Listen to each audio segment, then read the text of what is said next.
अरे सर, इस घर की प्लानिंग कैसी हुई है, कुछ समझ में ही नहीं आ रहा है। क्या समझ में नहीं आ रहा है यार? सर, इसकी प्लानिंग में सब कुछ आगे पीछे है। देखो सुरेंद्र, इसमें जो सोचा गया है ना वो हुआ नहीं, और जो हुआ है ना वो इनने सोचा ही नहीं था। सर, कुछ समझ में नहीं आया। समझ में नहीं आया? चलो इसे मैं एक शायरी से बताता हूँ। जो सोचा था हमने वो बना ही नहीं, और जो बना है वो हमने सोचा ही नहीं।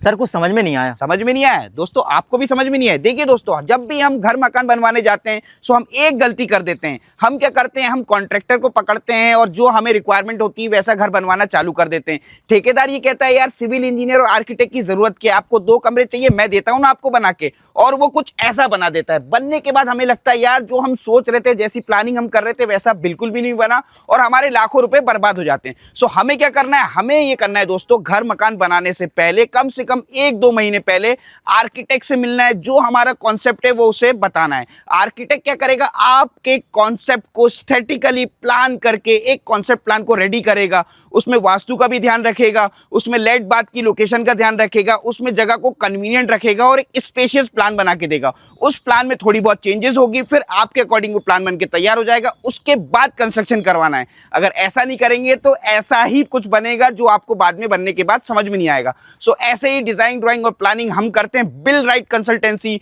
दिए गए नंबर पर कॉल करिए और अपने सपनों के घर को साकार कीजिए।